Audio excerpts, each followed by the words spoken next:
Hi, I'm Jai McElroy, talking about all things automotive. Today I want to talk about how the auto industry stopped growing about a decade ago. I know it sounds strange and it's not what anyone in the industry wants to hear, but let's go through the data. And let's start about a decade ago when the global auto industry was shaking off the last effects of the Great Recession. We were going from what was the worst of times to what looked like to be the best of times. Car sales and vehicle production were booming. Automakers looked like they were on a path to make 100 million vehicles a year, a historic milestone. Take a look at this chart of global vehicle production. The data, by the way, comes from the OICA, or the International Organization of Motor Vehicle Manufacturers. It shows that sales were growing until around 2017, when global production hit 97 million units. But then something strange happened.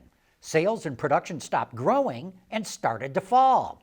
And it started to fall 3 years before the COVID pandemic and chip shortage really crippled production. Even so, everyone was sure that once we got COVID and the chip shortage behind us, we'd be back on that growth path to hit 100 million a year. But it hasn't happened. Last year, production came to 89 million, and it seems unlikely we're going to see it go higher this year. Here's the problem. Almost every major car market in the world has stopped growing. This is true of the United States, all the countries in Europe, the Japanese market, the South Korean market, and most surprisingly of all, even in China. The numbers tell the story. Take a look at sales in the U.S. market. They peaked in 2016 and then started to slide. Remember, this was at a time when interest rates were still low and before car prices shot up 30% because of COVID and the chip shortage. In Europe, we see the same story. According to data from the ACEA, the European Automobile Constructors Association, sales peaked in 2016, then started to drop. They really fell during the pandemic and have not recovered. Like the US, Europe is still several million units below its peak. And look what's happening in Japan. Data from the Japan Automobile Manufacturers Association shows that sales were at their strongest in 2017, then started sliding downward. And in South Korea, sales have been stuck in the doldrums, but they show a slow downward slide starting in 2016. In China, you don't see sales falling off, but what you do notice is that they really have not changed much in a decade. Sales vary from year to year, but they're stuck at around 22 million passenger vehicles a year. And you'll notice that car sales were actually higher in 2016 in China than they were last year. This is why I'm saying the auto industry hit peak auto. Sales were actually better a decade ago. Now, that's in the major markets of the world. There are a few places where we will see sales go up, like India and Africa. But all the traditional car markets have stalled out and have started to fall. So you have to ask yourself, what the heck is going on here? I don't think there's any one reason. There are a number of things going on. First, market saturation. In the US, Europe, Japan, and South Korea, everyone who wants a car pretty much has one. There isn't some big underserved sector of the population that's suddenly going to run into the showrooms or start buying cars online. No, we've hit the saturation points in those markets, and this has been true for over a decade. In fact, the only thing that's kept the US market growing over the last 2 decades is population growth. But in the US, population growth has slowed dramatically.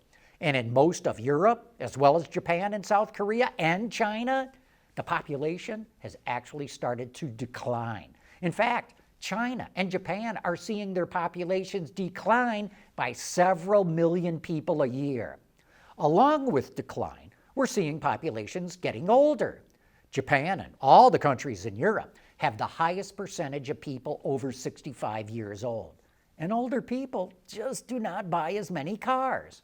So that's the second reason why car sales have stalled out: population decline and aging. The third thing I see going on are car prices. A new car is now out of reach for the average household, especially in the United States and Europe. Prices are just too high, and so many of those households are turning to used cars. But even those are painfully expensive for most wage earners. And it's not just the price of cars. In the last 5 years, the cost of car insurance and maintenance and repairs has skyrocketed. The cost of total ownership is much higher today. In fact, the AAA, the American Automobile Association, says it now costs $12,300 a year to own and operate a new car in the U.S. That includes depreciation, which a lot of people ignore, but it's still money coming out of their pockets. And so what are people doing? They're holding on to their cars longer than ever. I think this is the key reason why the average age of a vehicle in the U.S. is now 12.4 years old and getting older every year. By the way, that's the average for cars and trucks combined. For cars alone, the average age is 14 years old. And remember, that's the average, which means there's an awful lot of cars out there that are older than that. One reason people are able to hold on to their cars for so long is that cars last a lot longer than they did in the past. Galvanized steel means the fenders don't rust out. Stainless steel exhaust systems practically last for the life of a car. The interior upholstery might be a bit lumpy, but it still holds together. And so more and more people are holding on to their old cars and will continue to drive them literally until the wheels fall off. Of course, you cannot ignore the impact of other forms of transportation either. Trains, buses, subways, electric scooters, bicycles, and in some cities, robo-taxis mean that people don't have to buy a car to get around if they don't want one. Put it all together. Saturated markets, aging and declining populations, sky-high car prices, the soaring cost of ownership, people holding on to their cars longer, and suddenly you can see why we've hit peak auto. There are serious implications for the industry here. If the market isn't growing, how do you grow your car company? One way is to raise prices, but higher prices is one of the key reasons why sales are not growing. Another way is to grow market share, but everyone's trying to grow market share, and most car companies will be lucky just to hold on to the share that they've got. And as a car company, you can try to find new sources of revenue, like selling subscriptions for things like hands-free driving, and maybe that will pan out.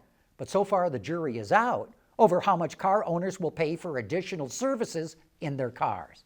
And of course, there's always cost cutting, but all cost cutting does is help you preserve your profit margins.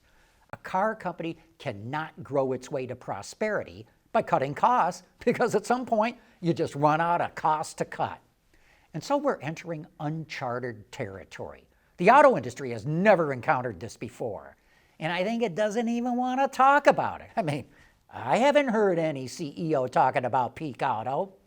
And so, my dear viewer, you now have more insight into what the auto industry faces than most people are aware of. I hope you appreciate getting this kind of information, and if you have not done so already, would you please subscribe to the Autoline Network?